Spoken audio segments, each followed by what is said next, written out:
Hello, this is Robert Casey, and this is going to be a very different presentation. This is kind of a one-off. I decided to go ahead and take the 86 signatures of the 86 predictable haplogroups under R-L21 and chart them with the product SAPP, or the tool SAPP. And it gives some very interesting charts, which I'm really pleased with, and provokes more thoughts than anything. And I think as the number of predictable haplogroups get bigger and bigger, this chart will become much, much more meaningful. But here we go. I got L21 at the top. I'll scroll over to the left, and we start out with DF63. DF63 is the brother of DF13, which is a very old branch, so it didn't have any YSTR. It has a nice symmetrical hierarchical type chart where you have two branches, and each of those two branches have two more branches, which are the four predictable haplogroups. Next, I go over to ZZ10. Look at the first branch under ZZ10, and you got Z253. Now, one thing I did notice is this marker really doesn't belong there. You got a proper mutation, and this is a backwards mutation. Backward mutations are just much more rare and should be avoided. So this should be brought down to over here between the left two nodes and become a new YSTR only branch, and then this one would would only have this STR to be its branch, and then this 449, 30 to 29 will be a STR branch for these two. So that it just, SAPP just didn't have enough data to work with. It does a pretty good job of minimizing the number of backwards mutations, but in this case it didn't get it right. So on the right side you have a YSTR only branch. There's no intermediate YSNP. So this whole node is based on YSTRs only, and there's no YSNP in between Z253 and these two branches that are shared by all three of these branches. S844 is an intermediate branch, and then A494 has two branches underneath that. Then ZZ6 has two branches underneath that. Then Z2534 is about 70-75% of all Z253, so it's going to be a lot more robust. But it includes a great big signature for L226. I mean, that's more than 50% of the branch. And so, but you have two older branches that have no shared YSNP either, or STRs either. And ZZ5 is one branch, and you have L643 spin off. You got this branch, and another one branching off, and another branching off. That's pretty good progression of intermediate branches with little one-off spin-offs or predictable haplogroups. Then you get down to FTT21, and you got 1, 2, 3 STR branches underneath it. And that's pretty unusual to not have any intermediate branches and have them all kind of stack onto each other.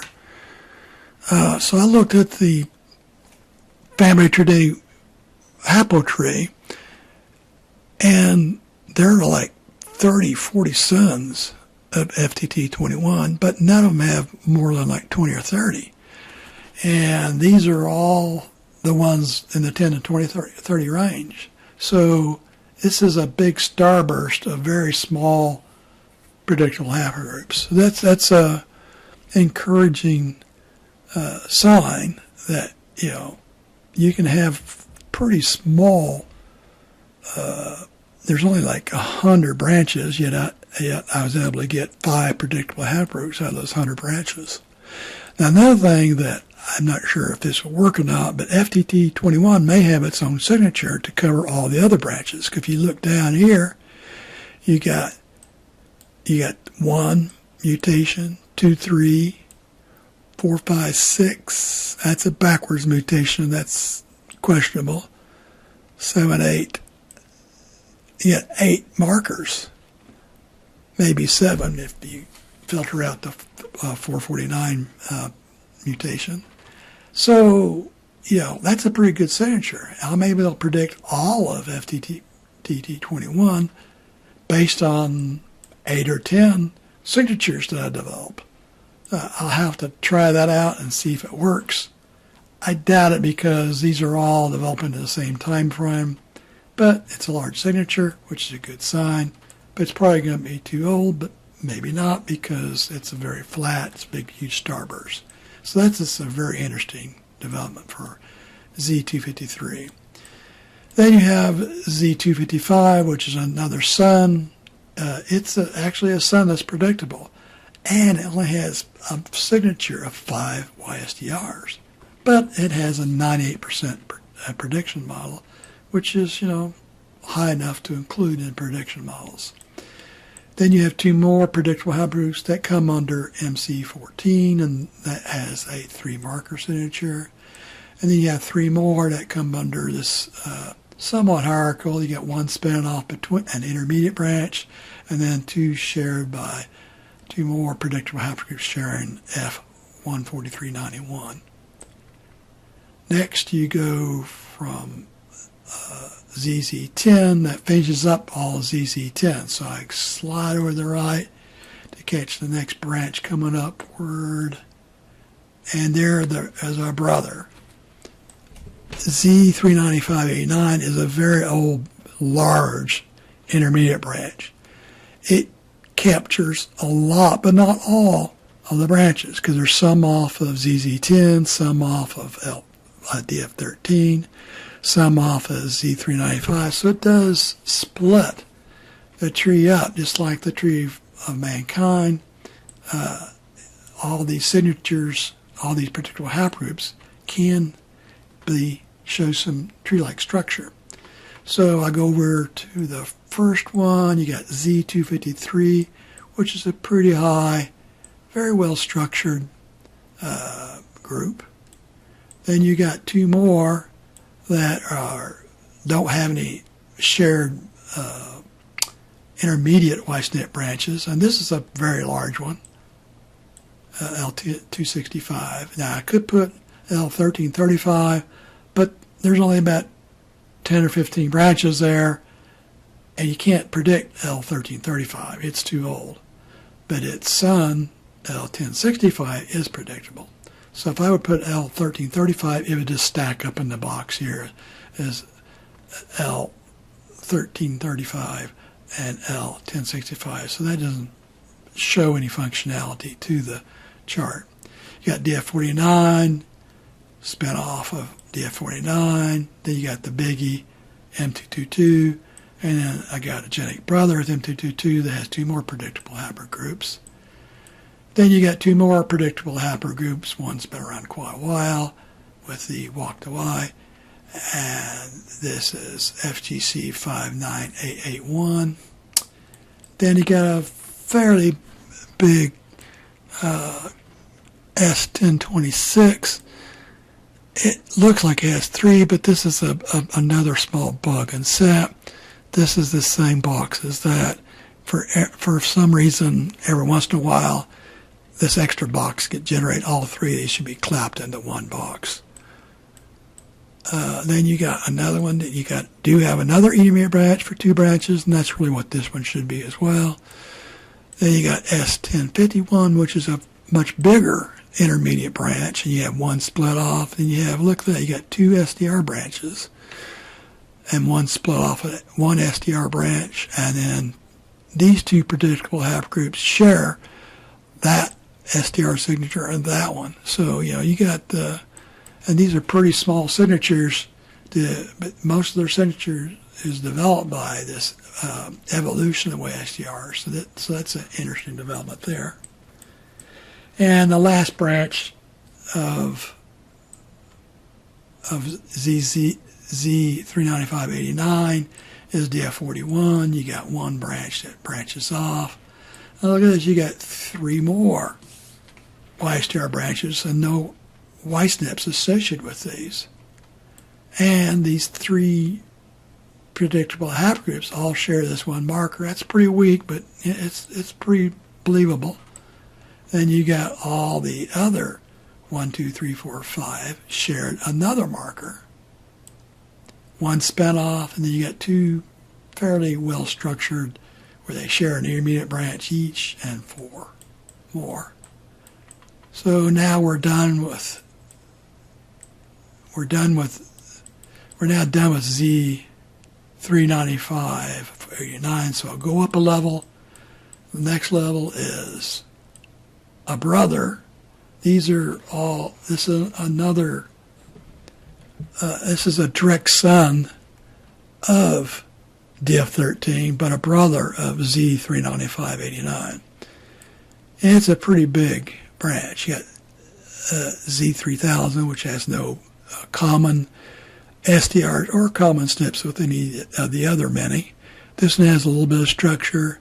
This one has a lot of structure. You have 1 branch, 1 spun off, another branch, another spun off, and another branch with two predictable haplogroups shared. Here you have, again, you have 1 branch, 1 spun off, 1 branch. So there's a really good representation of YSNPs below DF21. You go to L513. This has quite a few branches. I think it has 13 predictable haplogroups, which is a pretty good sample size. So this makes me look at this signature as a little more closely, and it's fairly slow-moving markers. So this might be a valid signature for L513. I'll cover that a little more in depth of why it does work and a little bit of exposure there further on in my presentation. Then you got 2 branches that don't share any intermediate YSNPs. Then you got a really good hierarchical branch here. 1 branch that covers 2 mid-level branches that covers 4 predictable haplogroups. Then you have another one that has pretty good symmetry. 1 branch 2, but 1 intermediate that doesn't that isn't under either one of these 2. And then that's it for L513. I'm going to look for L513's brother, FGC 5494, which is another branch off of DF13. And look at this, you got 2 branches, no SDRs. That's kind of interesting twist. And then you have a little bit of structure here, 1 peeling off, and a good, nice hierarchical structure there. And the last one is FGC 11134. There again, you see 439 showing up a lot of times. That one's probably the most problematic mutation marker under L21. It just shows up over and over again. It's somewhat troublesome for accuracy. You got 1 branch intermediate, and you got a nice, intermediate branch for 2 predictable haplogroups, including the very large Irish type 2. And then you got L96, which has been around, one of the very, very early branches of L21. So next I'm going to go to kind of a spreadsheet summary to give you more idea of what's going on and kind of the coverage of the SNP predictor tool and to give you a better flavor of where it works and where it doesn't work. L21 is 64% of all branches. That's 6,127 branches that are now predictable under L21. That's a lot of branches. And 64%, so it's a good percentage. That I'm getting down to finding only 10 to 20. There may be a 20 or 41 here and there that I've missed, but not many. DF27, which is another child of PF312, which all 3 of these belong in. This one probably could go to probably 8 to 10%. This one, I think I've tried quite a few on this, and a lot of them just don't work. Even though these are all brothers, this is probably going to be about 6 to 8%. This one, I just hadn't spent enough time on R1A, but it looks like this will probably go to at least 8 to 10% eventually. Now, I tried really hard on U106. it just doesn't have the big blocks of YSNPs in the right time frame. I have tried about 5 predictable haplogroups pushing the criteria that did not give good high accuracy, so I couldn't use them. And only 4, I think 3 or 4 that actually worked. So this is only going to be 2 to 4% over the near future. L23 is a very, very old branch. And I need to go back and readjust the modal values and look how I calculate them, because there's some signature sizes that are just really big, like 15 to 20 marker signatures. Now that might be because it's so old, but the modal values and all these, the first 4 all have like 3 or 4 common YSTR values in the signature, which is a kind of a red flag. So, but all 4 of those are 100% accuracy, so I'm believing them for now. This one has good characteristics. I think it'll go up 16, 18%. There again, that's another son, a genetic son of P312. So I'll go down to L21. So we got here, you got DF4, that's 75%. That's a really good chunk, but that's because that includes M222, which is 71. So I'm adding 4% by covering another 4 or 5 very small predictable haplogroups. But it's the largest, one of the largest major haplogroups with 2,000 branches there is. So that's a big chunk of branches to analyze. Z253 has L226. That's about 40% of all the branches found. This will probably go up, probably 55 to 60% eventually. L513, it's probably one of the most conducive ones to have the bottlenecks in the right time frames, because there's only 30% coming from the largest one and another 48%, from 15 other, or about 12 other branches. So that's this will probably go up in the 80 to 85% range, which would be probably the best one eventually, with the exception of this guy, which has, is dominated by another big haplogroup. And in DF21, even though it's sitting at 55, there's a lot more that we can have there, because it's a very large cluster with 1,200. It's what it's third behind, it's barely behind Z253. So this has more room for improvement, but it's going to be 10 to 20 at a time, which that's not going to move it too much. This one has the Royal Struitzen, which is almost a little more than half. So it started out pretty good. So there may be a little, but this is an awful small branch. There's only 286 in this branch. You go to FGC 11134. It's got 724 branches, but 72% of that is CTS 4466. It's only picking up extra 15%, so that's not going to go up a whole bunch more. Z251, this only has about a third, or L555. That will probably go up to 35, 38% as well. Now, here are the largest predictable haplogroups underneath each one of these. What causes these to be really big, and what causes these to have such large number of unsprings? And the conclusion I can come to, it pays to belong to a very successful clan or kingdom that conquered all their neighbors and enjoyed the spoils of all the conquest in the 1500 to 2500 years before present time frame. First of all, you got the O'Neills. They start out in northwest Ireland, and they eventually dominate almost all of Ireland before L226 and CTS 4466 created a coalition, and with the leadership of 226 took over, was the first to take over the first existing all the Ireland continent, the whole continent of Ireland, including Northern Ireland, and they even took in parts of England where they were raiding Viking posts because they didn't want the Vikings to be raiding anymore. So, but that was a pretty short-lived reign.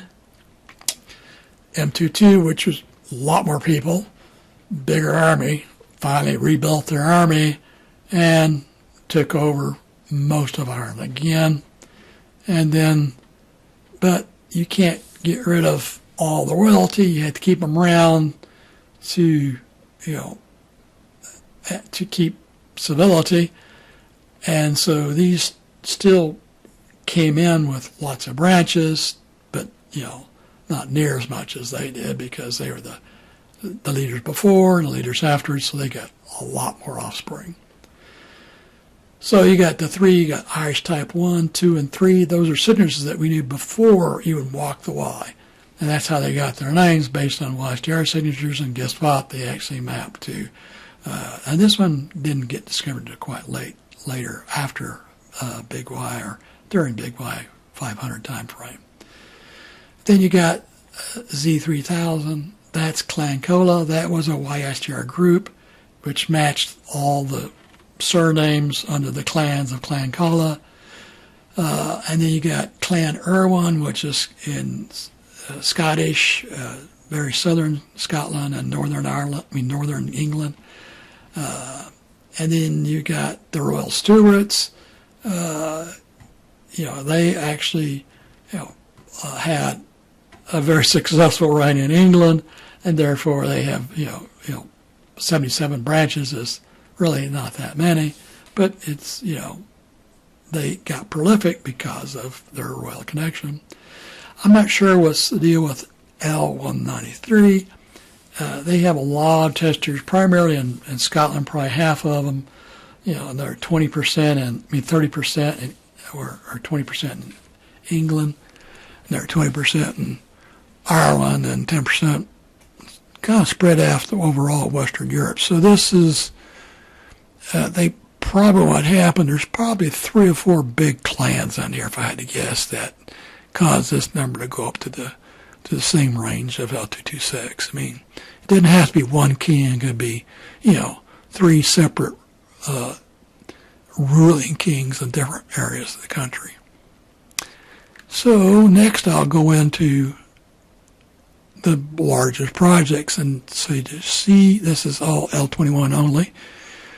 So you can see it starts out with almost 1,500, and after 14 branches, you're down to 68. That's a huge drop off. And so, it looked like it was going to get kind of steady state here, going down just a little bit at a time, but boom, it starts falling off again. But one thing you should notice here is L193 was one of the first 10 or 20 branches under L21, and discovered with Walk the Y, which is a pre-Big Y 500 test. But there's no project. It needs a project. It needs to be spun off or, encouraged to have a project. Now, the other two that have projects have them there for reasons, because they had signatures that they discovered long before they discovered that all the Stuarts shared this signature, and it was called the Stuart Royal Line. And, the actual royal line is the biggest part of L745, but not all of it. But, before they had surnames, there were no surnames, so, that's to be understood. The same with CTS 2187. That's the Little Scots. I assume that's a Scotland reference. And they had a signature. And that signature eventually evolved into a... But you get a lot more that do not. These need some direction and guidance, because with SPICENet prediction, you can collect the data with 99-100% accuracy in all these. So that's with the exception of Z255, which is 98%, and I let that stay in there because it's, reasonably high, but it's only a 5-marker signature. So, we need more project managers of new haplogroup projects in this predictable time frame, because you can take all this data, collect it with 100% accuracy to know who belongs, who doesn't, with 99% accuracy. Then you can run through SAPP, and that's the way to go, folks. So here's another summary looking at it in a different way. And this is, I tried to get the oldest branches first. This is chronologically ordered in time, and what kind of signature it had. And there's two factors that drive this. One is age. The more time you have, the more time you're more likely to develop a common YSTR signature. The other one is there's two sample sizes. There's the number of actual YSNP branches. That's 28. That's not very much. And the number of predictable haplogroups, which is 2, which is very little. So that's why the first one gets 1, because the sample size on both branches and predictable haplogroups is just too small to not get rid of that. And it doesn't look like that's going to happen anytime soon either. DF49 is another one, but there's only 4 predictable haplogroups of that. So that's not, sample size of 4, with each of them having 8 markers each. That's just not real conducive for moving the YSTR signature further downstream, especially when 95% of all those are M222. Z253 is another pretty old branch, but one son is a backward mutation, and we went over that on the chart, so that one really should be 0. You go down to Z2534, which is the son, and it's about 70-75% of Z253, and so that's probably a valid marker there. But it's 64%, so that could be, because there's quite a few branches underneath that. S1026, it's a son, but there's only 2 predictable haplogroups in 94, so that's probably not real. 3 predictable haplogroups, and 83% of that is one group, so that means 83% of that's 500 or 600. That only leaves 100 to go across, so that's not going to produce too many branches there. And then you go down to DF49, but that includes M222 again. It's only 4 predictable haplogroups under that branch, so that's not enough sample size. Then we get down to L513 again, and that's interesting because L513, that does have a pretty solid signature, so it could be valid. So I decided to look across all 86 predictable haplogroups, and guess what? L362 includes those 2 markers. So if you just use those 2, you're going to be taking a good chunk of DF21, 91 testers, and sticking them in L513 incorrectly.